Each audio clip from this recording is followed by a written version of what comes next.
Hello बच्चों, नमस्कार। स्वागत है आपके अपने यूट्यूब चैनल एग्रोटेक स्टडी में। और बच्चों, मैं हूं अरविंद यादव। जैसा कि आप जानते हैं, आपकी 12th एग्रीकल्चर की क्लासें रेगुलर चल रही हैं। उम्मीद करते हैं सभी छात्र बहुत अच्छी प्रकार से अपनी तैयारी में लगे होंगे, अच्छी प्रकार से अपनी तैयारी कर रहे होंगे। ठीक है ना बच्चों? आज हम लेकर आए हैं पशुपालन एनिमल हस्बेंड्री चैप्टर नंबर 16, जिसका नाम है मुर्गी पालन, पोल्ट्री फार्मिंग। न्यू ब्लूप्रिंट 2022-23 के आधार पर यह चैप्टर 5 नंबर का है बच्चों, और जिसमें से एक प्रश्न आपका 5 नंबर का पूछा जा रहा है। कितने नंबर का? 5 नंबर का। तो काफ़ी अच्छे क्वेश्चन है, इसमें आप लोग अच्छी प्रकार से पढ़ें, समझें उनको, और जो है अपने 5 नंबर पक्के करें। वीडियो को अंत तक जरूर देखिएगा, जिससे आपके जो है ना 5 नंबर पक्के हो जाए। जो बच्चे बीच में वीडियो छोड़ देते हैं उनका तो फिर भगवान ही मालिक है, वो अपने हिसाब से देख लें। बाकी मेरा कहना ये है कि यदि आपको अच्छी प्रकार से जो है ना तैयारी करनी है, आपने जितना सोच रखा है, यदि उतनी परसेंट आपको बनानी है, तो आप लोग जो है ना वीडियो को अंत तक देखें, जिससे आपके जो है सभी जो एक नंबर भी आपका कटे नहीं। 70 में से 70 लाने की भी गुंजाइश है आपको। बस अच्छी प्रकार से आप लोग जितना भी पढ़ाया जाए उसको पढ़ते रहें। ठीक है ना? तो बच्चों, ज़्यादा समय मैं आपका ख़राब नहीं करूँगा। बस इतना ज़रूर कहना चाहूँगा, चैनल को सब्सक्राइब कर लें। सब्सक्राइब करने के बाद बेल आइकन को दबाना बिल्कुल ना भूलें, जिससे आपको नए वीडियो का नोटिफिकेशन सबसे पहले मिल सके। ज़्यादा से ज़्यादा शेयर करने के लिए मैं आपसे कहता हूं कि कर भला तो होगा भला। ज़्यादातर बच्चों को आप लोग जो है वीडियो सेंड करते रहें, जिससे जो है उनका भी भला हो सके। भाई बच्चे जो बड़े इंस्टीट्यूट में, कोचिंग्स में नहीं पढ़ सकते हैं, तो उनके लिए हमारी वीडियो रामबाण साबित हो रही हैं। भाई बच्चे अच्छी प्रकार से तैयारी कर रहे हैं, और 12th में जो उनका सपना है 25,000 रुपये पाने का, वो भी पूरा हो रहा है। दूसरा, आगे बढ़ने के उनके सभी आसार बढ़ते जा रहे हैं। ठीक है ना? तो आप चिंता ना करें, बस हमसे जुड़े रहिएगा। एग्रोटेक चैनल जो भी स्टडी जो चैनल है आपका, इससे आप जुड़े रहें और अपनी पढ़ाई अच्छी प्रकार से करते रहिएगा। ठीक है? तो ज़्यादा समय ना खराब करते हुए इस वीडियो की हम लोग शुरुआत कर लेते हैं। तो बच्चों, ये रहा आपकी स्क्रीन पर सबसे पहला प्रश्न, 5 नंबर का प्रश्न है। ध्यान रखें आप लोग। मुर्गी पालन के सिद्धांत लिखिए। चैप्टर का नाम ही मुर्गी पालन है, तो प्रिंसिपल ऑफ पोल्ट्री फार्मिंग क्या सिद्धांत हैं मुर्गी पालन के, अच्छी प्रकार से समझिए। नंबर 1, पहला है, हमेशा अच्छी हेचरी से मुर्गियां खरीदना चाहिए। आप जहां से मुर्गियां ले रहे हैं वो हेचरी बहुत अच्छी होना चाहिए। हेचरी का मतलब जहां से अंडों में से चूजा निकलता है उसको हेचरी साला कहते हैं। जहां अंडों से चूजा निकाला जाता है उसे हेचरी साला कहते हैं। तो पहला सिद्धांत ये है मुर्गी पालन का कि जिस हेचरी से भी आप अंडे ले रहे हो वो अच्छी हेचरी होना चाहिए, है ना। दूसरा है, हमेशा टीका लगी मुर्गी ही खरीदना चाहिए। देखो, मुर्गियों में सबसे बड़ी समस्या आती है बीमारियों की। मुर्गियों में बीमारी लगती है, मुर्गियां जो है ना मर जाती हैं काफ़ी संख्या में। तो इस प्रकार की मुर्गियां हमको खरीदना चाहिए, इस प्रकार की मुर्गियां हमको लेना चाहिए जो पहले से ही वैक्सीनेटेड हों, जो जिनमें पहले से ही टीका लगा हो तथा किसी प्रकार की उनमें रोग या बीमारी ना लगे। इसलिए हमेशा टीका लगे का मतलब समझ रहे हो आप लोग, वैक्सीन रोगों की उसको पहले ही लग चुकी हो, इस प्रकार की मुर्गियां हमको खरीदना चाहिए। तीसरा पॉइंट है, मुर्गियों का बीमा कराना चाहिए। मुर्गियों को क्या कराना चाहिए? बीमा कराना चाहिए, इंश्योरेंस करा लेना चाहिए। ऐसा क्यों भैया? मुर्गियों का बीमा कराने से क्या होता है बच्चों, क्योंकि देखिए, बीमा अगर करा लिया और मुर्गियां बाद में क्या होता है, मुर्गियों में समस्या ये आती है कि मुर्गियां जो है ना बीमारी के कारण काफ़ी संख्या में मर जाती हैं। तो जो मुर्गी पालक होता है ना उसको बहुत ज़्यादा नुकसान उठाना पड़ता है।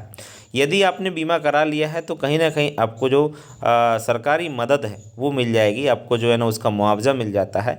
इसलिए मुर्गियों का क्या करा लेना चाहिए? बीमा जरूर करा लेना चाहिए।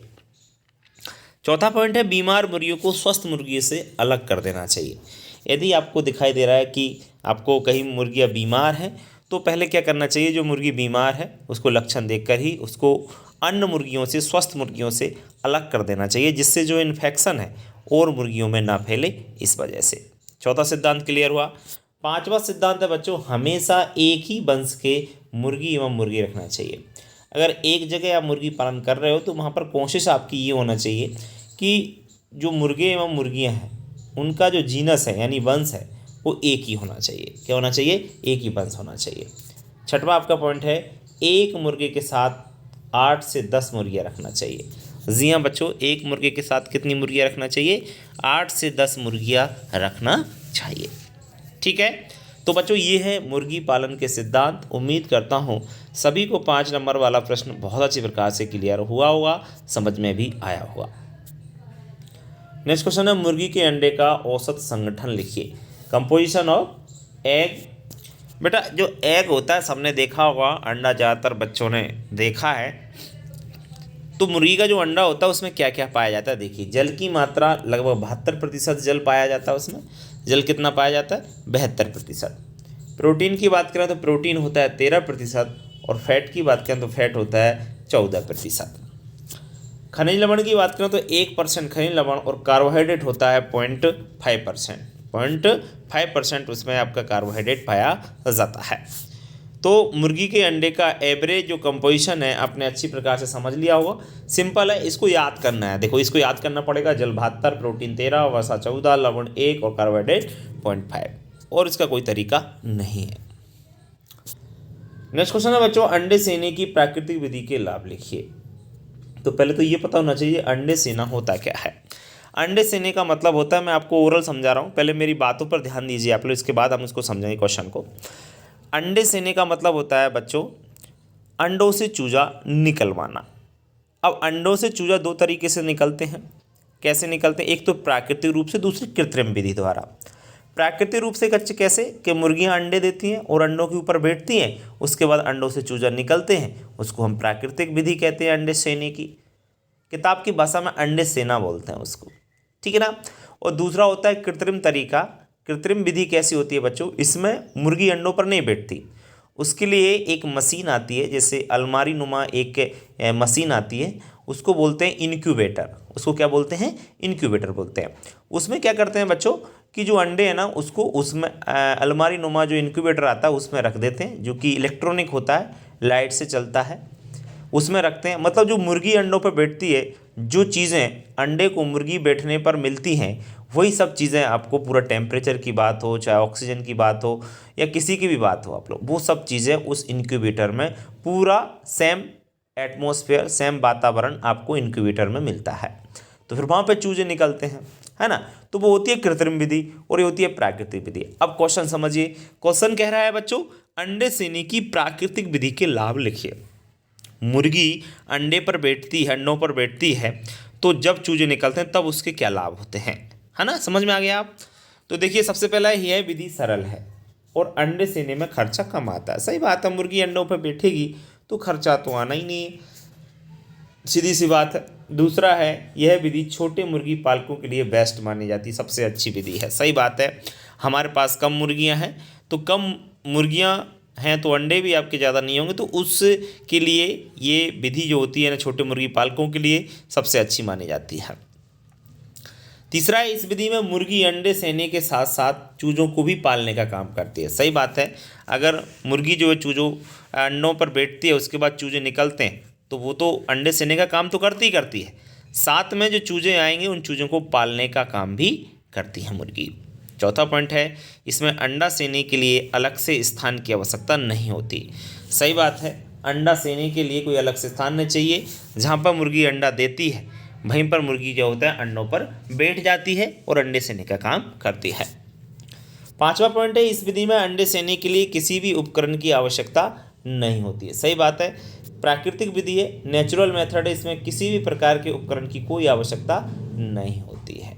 ठीक है, तो अंडे सेने की जो प्राकृतिक विधि है, मुर्गी अंडों पर बैठकर जो चूजे निकलते हैं, ठीक है ना, तो उसके क्या लाभ होते हैं, उम्मीद करता हूँ सभी छात्रों को बेहतर तरीके से ये आपको समझ में आ गया होगा। ठीक है ना। चलिए बढ़ते हैं आगे नेक्स्ट क्वेश्चन की ओर। नेक्स्ट क्वेश्चन है, अंडे सेने की प्राकृतिक विधि की हानियां लिखिए। देखो, किसी चीज़ से अगर लाभ होता है तो उससे हानियां होना ऑब्वियसली है, कोई दिक्कत वाली बात है नहीं। देखिए, तो निम्नलिखित हानियां हैं। नंबर 1 है, विधि बड़े मुर्गी पालकों के लिए बेस्ट नहीं होती है। सही बात है, क्योंकि बड़े मुर्गी पालक पास इतनी मुर्गियां नहीं होती कि जो है ना सब मुर्गियां अंडे सेने का काम कर सकें, इसलिए बड़े मुर्गी पालकों के लिए यह मेथड ठीक नहीं है। दूसरा है बच्चों, चूजों में बीमारी फैलने की संभावना अधिक रहती है। क्योंकि जो चूजे होते हैं वो मुर्गी के साथ रहते हैं और मुर्गी अंडों पर बैठती है, तो जो चूजे निकलेंगे मुर्गी में साथ रहेंगे। अगर यदि मुर्गी को कोई बीमारी है तो चूजों में बीमारी लगने का डर भी रहता है, इन्फेक्शन फैलने का डर रहता है। इस कारण से कह सकते हैं बीमारी फैलने की संभावना इस विधि में अधिक रहती है। तीसरा पॉइंट है सफाई का ध्यान नहीं रखा जाता। सही बात है, मुर्गियां जो होती हैं, मुर्गियों के साथ चूजे रहते हैं। अब चूजे रहते हैं तो सफाई का ध्यान बिल्कुल नहीं रखा जाता है, ठीक है ना। सफाई का ध्यान कैसे रखा जाए, कोई ध्यान नहीं रख रहा है। मुर्गी जहाँ घूम रही है वहाँ फिर रही है, फिर आके अंडों पर बैठ रही है, गंदगी फैला रही है, तो इसमें साफ सफाई का कोई भी ध्यान नहीं रखा जाता। ये सबसे बड़ी हानि होती है, क्योंकि साफ सफाई का यदि ध्यान नहीं रखा गया तो हम जानते हैं कि बीमारियां फैलना फिर पक्का है, तरह तरह की इन्फेक्शन चूज़ों में होना पक्का है, ठीक है ना। तो यही आपका मेन कारण मानता हूं मैं तो, कि सफाई का ध्यान बिल्कुल रखा नहीं जाने के कारण ये मेन हानि होती है आपकी प्राकृतिक विधि में।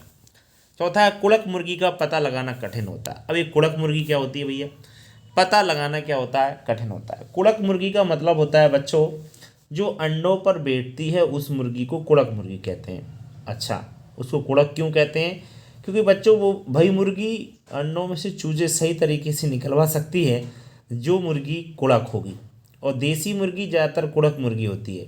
कुड़क का मीन्स क्या है, एक्चुअल में मीन्स ये होता है कि जो कुड़क मुर्गी होती है ना, इसके पैरों पर सेंक पाए जाते हैं, मतलब पतले रोम पाई जाती हैं, जिसके कारण मुर्गी जो होता है अंडे होते हैं उनमें जो है गर्मी पैदा होती है, ठीक है ना। सेंक पाए जाते हैं मोस्टली, उसके कारण उस मुर्गी को हम लोग कुड़क मुर्गी के नाम से भी जानते हैं, ठीक है ना। तो उसका पता लगा पाना काफ़ी मुश्किल होता है। पांचवा पॉइंट है विधि व्यवसायिक दृष्टि से ठीक नहीं है। जी हाँ बच्चों, यदि कोई मतलब बिजनेस कर रहा है चूज़ों का, तो वहाँ पर यह विधि फेल हो जाती है, क्योंकि इतनी ज़्यादा संख्या में हम लोग अंडों से चूजे मतलब अंडे सेने का कार्य नहीं कर सकते हैं, ठीक है ना। तो अंडे सेने की प्राकृतिक विधि की जो हानि है, उम्मीद करता हूँ सभी छात्रों को बेहतर तरीके से ये समझ में आ गया होगा। क्वेश्चन बड़ा अच्छा क्वेश्चन है, ध्यान रखें। नेक्स्ट क्वेश्चन की बात करते हैं, अंडा उत्पत्ति के लिए अंडों का चयन करते समय कौन कौन सी बातों का ध्यान रखना चाहिए। देखिए, जिन अंडों से चूजा निकलना है तो अंडे हम लोग क्या करते हैं, छांट लेते हैं। तो हमने क्या सिलेक्ट कर लिया, अंडों का चयन कर लिया, तो हमें कौन कौन सी बातों का ध्यान रखना पड़ेगा कि अंडे में से चूजे निकलें। ऐसी कौन कौन सी बातें ध्यान रखिए। तो सबसे पहली बात ध्यान रखिए बच्चों, अंडों को निषेचन की जानकारी होना चाहिए। जी हाँ, आजकल आप लोग देख रहे हो कि मार्केट में जो अंडा होता है, आप लोग खाते भी होंगे, बहुत सारे नहीं भी खाते होंगे, जो अंडा होता है उसमें चूजा नहीं निकलता है ना।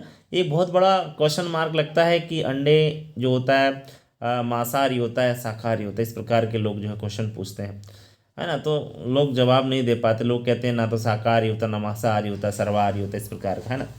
यदि जो अंडा निषेचित है, निषेचित का मतलब यदि उसमें चूजा बनेगा, यदि उसमें चूजा बनेगा तो वो समझ लीजिए मांसाहारी ही है।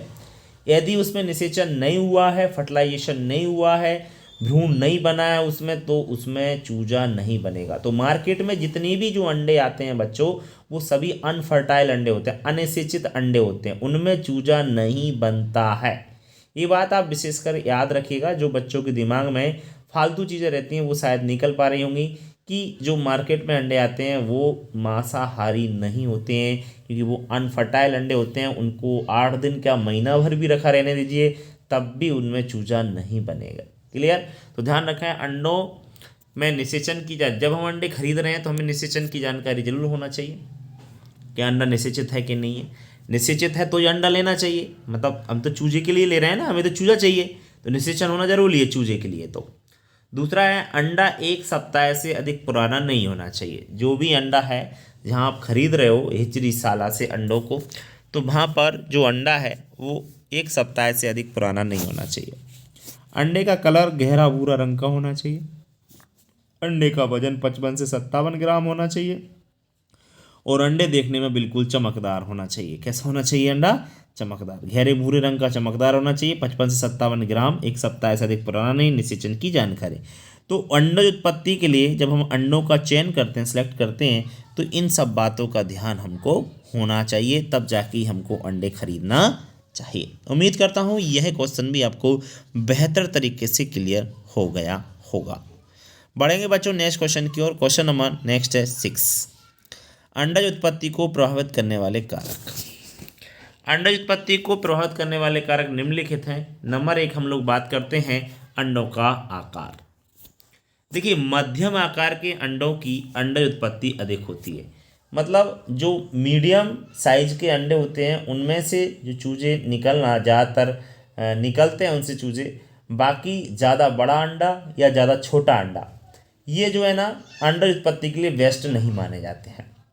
मीडियम अंडा होना चाहिए, तो उसमें कहने का मतलब वो साइज सबसे बेस्ट रहता है क्योंकि उसमें से चूजा निकलने के चांस 90% होते हैं। दूसरा पॉइंट है मुर्गी की आयु। जवान मुर्गियों से प्राप्त अंडों की अंडज उत्पत्ति अधिक होती है। सही बात है, जवान मुर्गियों से अंडे जो मिले हैं हमको उनसे चूजे निकलने के ज़्यादा चांस रहते हैं। बाकी और जैसे काफ़ी पुरानी मुर्गियां हो जाती हैं, ओल्ड मुर्गियां हो जाती हैं, बुढ़ापे वाली मुर्गियों के अंडों में से कई बार क्या होता है चूजे भी प्राप्त नहीं होते। कभी यार तो इस प्रकार की स्थिति पैदा हो जाती है कि मुर्गी ने अंडे दिए 8 में से 3 अंडों में से चूजे निकलते हैं। इस प्रकार की स्थिति भी कई बार पुरानी जो मुर्गियां होती हैं उनमें बन जाती है। तीसरा है टेम्परेचर, तापमान। बहुत अधिक या बहुत कम तापमान अंडज उत्पत्ति को कम कर देता है। सही बात है, हाईएस्ट टेम्परेचर ज़्यादा ही तापमान है या बिल्कुल माइनस में तापमान है तो कई बार क्या होता है मुर्गियाँ उस मतलब वातावरण को या उस मौसम को सहन नहीं कर पाती। इस कारण से जो भी अंडा प्राप्त होता है उसमें चूजे निकलने के चांस बहुत कम हो जाते हैं। तो ये अंडज उत्पत्ति को प्रभावित करता है तापमान। और ऋतु का प्रभाव चौथा है, गर्मियों की अपेक्षा सर्दियों में अंडों की अंडज उत्पत्ति अधिक होती है। सही बात है, गर्मियों की अपेक्षा गर्मियों में जो है अंडों से चूजे बहुत कम संख्या में निकलते हैं, लेकिन आपकी सर्दियों में चांस अधिक रहते हैं कि अंडज उत्पत्ति अधिक हो। ठीक है, तो बच्चों अंडज उत्पत्ति को प्रभावित करने वाले कौन कौन से कारक होते हैं। उम्मीद करता हूँ सभी बच्चों को बेहतर तरीके से ये चीज़ क्लियर हो गई होगी। ठीक है, बढ़ेंगे आगे नेक्स्ट क्वेश्चन की ओर। नेक्स्ट क्वेश्चन है बच्चों, इनक्यूबेटर का उपयोग करते समय कौन कौन सी बातों का ध्यान रखें। वेरी इंपॉर्टेंट क्वेश्चन है, ध्यान रखें। इनक्यूबेटर का उपयोग करते समय कौन कौन सी बातों का ध्यान रखना चाहिए। तो पहले तो ये पता होना चाहिए इनक्यूबेटर होता क्या है। तो मैं क्लियर करना चाहता हूँ, इनक्यूबेटर जैसे मैं आपको बता रहा था कि अंडा सेने के लिए एक मशीन का प्रयोग करते हैं जो कि अलमारी नुमा मशीन होती है, उसी को इनक्यूबेटर कहते हैं। मतलब अंडों से चूजे निकलवाने के लिए कृत्रिम जो मशीन होती है, आर्टिफिशियल जो मशीन होती है इलेक्ट्रॉनिक, वही आपका इनक्यूबेटर कहलाता है। तो उसका उपयोग करते समय कौन कौन सी बातों का ध्यान रखना चाहिए या कौन कौन सी सावधानी रखना चाहिए। तो सबसे पहले नंबर 1 हम बात करते हैं, इनक्यूबेटर का तापमान 100 डिग्री फ़ारेनहाइट होना चाहिए। कितना होना चाहिए? 100 डिग्री फ़ारेनहाइट होना चाहिए इनक्यूबेटर का तापमान। ठीक है, दूसरा है इनक्यूबेटर में आर्द्रता 60% होना चाहिए। कितने परसेंट होना चाहिए? 60% आर्द्रता। आर्द्रता का मतलब होता है नमी। मतलब जो इनक्यूबेटर है, जो मशीन है, उसमें नमी की मात्रा कितनी होनी चाहिए? 60% नमी होना चाहिए। तीसरा पॉइंट है, इनक्यूबेटर में उचित वायु संचार होना चाहिए। हवा का मतलब जो आवागमन है, या कह सकते हैं आपका एरेशन है, वो बहुत अच्छा होना चाहिए, जिससे जो है आपके अंडों से चूजे निकलें अच्छी प्रकार से। अन्यथा अगर उसमें वायु संचार नहीं होगा तो कई बार क्या होता है कि अंडों से चूजे निकलते ही नहीं, प्रॉब्लम हो जाता है, मर जाते हैं। इनक्यूबेटर में 21% ऑक्सीजन होना चाहिए। 21 ही क्यों? क्योंकि आपको पता है कि वायुमंडल में 21% ही ऑक्सीजन पाई जाती है, इसमें ही आपके चूजे अच्छी प्रकार से रह पाते हैं। उसी प्रकार से जो इनक्यूबेटर है उसमें भी आपकी 21% ऑक्सीजन होना ही चाहिए। पांचवा पॉइंट है, इनक्यूबेटर में 0.3% से अधिक CO2 नहीं होना चाहिए। सही बात है, 0.3% से अधिक CO2 होने पर जो है अंडों से चूजे निकलते ही नहीं है। छठवां है, इनक्यूबेटर में अंडों को 24 घंटे में 4 बार पलटना चाहिए। इस बात का विशेष याद रखें, यदि आप इनक्यूबेटर में अंडों से चूजे प्राप्त कर रहे हैं तो इनक्यूबेटर में अंडों को 24 घंटे में कितनी बार? 4 बार पलटना चाहिए। कितनी बार? 4 बार पलटना चाहिए। तो बच्चों, इनक्यूबेटर का उपयोग करते समय कौन कौन सी बातों का ध्यान रखना है आपको समझ में आ गया होगा। वेरी इंपॉर्टेंट क्वेश्चन है, ध्यान रखिएगा। क्वेश्चन नंबर 8 की बात करते हैं, मुर्गी पालन की 5 सहकारी संस्थाओं के नाम बताइए। मुर्गी पालन की 5 सहकारी संस्था, कोऑपरेटिव जो इंस्टीट्यूट हैं उनके नाम पूछें तो सबसे पहले है रीजनल कोऑपरेटिव मार्केटिंग फेडरेशन, दूसरी है नेशनल कोऑपरेटिव फोरेक, तीसरी all India poultry farm association, चौथी all India poultry farm association और पांचवी है standing committee on poultry development. बच्चों ये थोड़ा सा टफ क्वेश्चन है, इसको थोड़ा सा याद रखना, आप लोग याद करना पड़ेगा आपको, नहीं तो मामला गड़बड़ हो जाता है। कई बार ये क्वेश्चन पूछा गया है 2-3 बार, इसलिए मैंने इस क्वेश्चन को रखा है, इसलिए इस पर विशेष फोकस करें आप लोग, क्योंकि समझाने वाली बात इसमें कुछ भी नहीं, इसमें सब याद करने वाली चीज़ें हैं। इसलिए जो भी आपकी संस्था है सभी का नाम आपको जो है ना याद होना ही चाहिए। ठीक है, बढ़ते हैं हम आगे नेक्स्ट क्वेश्चन नंबर 9 की ओर। क्वेश्चन नंबर 9 है बच्चों, मुर्गी पालन का महत्व या लाभ लिखिए। मुर्गी पालन का क्या महत्व या लाभ होता है, वो सिंपल क्वेश्चन है। देखिए, मुर्गियों से उत्तम कोटि का तो मांस प्राप्त होता है, पहला लाभ तो ये है। मुर्गियों से बेस्ट क्वालिटी का मीट मिलता है, क्योंकि उसमें सभी आवश्यक पोषक तत्व पाए जाते हैं, इसलिए बेस्ट क्वालिटी का मानते हैं। मुर्गियों से खाद की प्राप्ति होती है, बहुत अच्छी खाद प्राप्त होती है। इसकी बीट जो है ना अगर खेत में प्रयोग करें तो जो है ना बहुत अच्छी फसल की जो है ना प्रोडक्शन मिलेगा, क्रॉप की क्वालिटी भी बढ़ेगी और जो भूमि की उर्वरा शक्ति तो बढ़ ही जाएगी। ठीक है, तो उत्तम कोटि की खाद भी प्राप्त होती है। तीसरा है, मुर्गी पालन से परिवार के लोगों को रोजगार मिल जाता है। जी हाँ बच्चों, अगर आप मुर्गी पालन करते हो तो कहीं ना कहीं जो फैमिली मेम्बर्स होते हैं उनको रोजगार भी मिल सकता है, आपके यहाँ वो काम करके या मेहनत करके जो है ना पैसे कमा सकते हैं। कोई भी मुर्गी पालन फार्म है तो वहाँ पर जो है काफ़ी व्यक्तियों की आवश्यकता पड़ती है, तो वहाँ पर जो है ना रोजगार भी मिल जाता है। चौथा, मुर्गी पालन से किसान की आय एवं राष्ट्रीय आय में भी क्या होती है, वृद्धि होती है। किसान की आय तो बढ़ेगी ही बढ़ेगी, साथ में आपकी राष्ट्रीय नेशनल इनकम की भी ग्रोथ हो जाएगी। पांचवा है, मुर्गियों के मांस में खनिज लवण, विटामिन, वसा, प्रोटीन उचित मात्रा में पाए जाते हैं। ध्यान रखें, मुर्गियों का जो मांस होता है उसमें खनिज लवण, विटामिन, फैट, प्रोटीन ये भी उचित मात्रा में पाए जाते हैं। तो मुर्गी पालन का क्या महत्व है, क्या लाभ है, उम्मीद करता हूँ बहुत अच्छी प्रकार से आपको समझ में आ गया होगा। ठीक है, इंपॉर्टेंट क्वेश्चन है, ध्यान रखें आप लोग। बढ़ते हैं हम लोग नेक्स्ट क्वेश्चन की ओर बच्चों। क्वेश्चन नंबर 10 है, मुर्गी पालन में कौन कौन सी बाधा या समस्याएं आती हैं। तो बहुत सारी बाधाएं आती हैं, देखिए आप। नंबर 1 है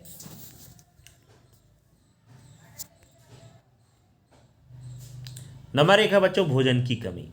मुर्गी पालन में सबसे पहले आपकी जो बाधा आती है वो आती है भोजन की कमी। तो भारत में खाद्यान्न उत्पादन कम है तथा मुर्गियों को संतुलित भोजन नहीं मिल पाता।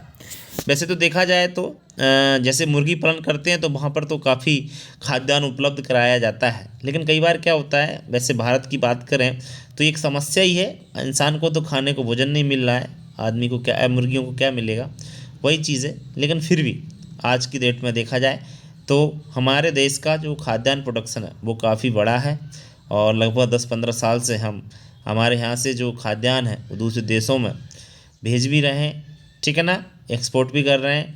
तो ये हमारे लिए काफ़ी बड़ी बात है। तो ये क्वेश्चन जो है ना कह सकते हैं भोजन की कमी, लेकिन आज की डेट में नहीं है कमी। दूसरा है परजीवियों की समस्या। मुर्गियों में जूं, किलनी, पिस्सू, परजीवी ये मुर्गियों में भयंकर तरीके से लगते हैं और मुर्गियों को ये क्या करते हैं, ये खून चूसते हैं। ये दूसरी बड़ी समस्या है मुर्गियों की।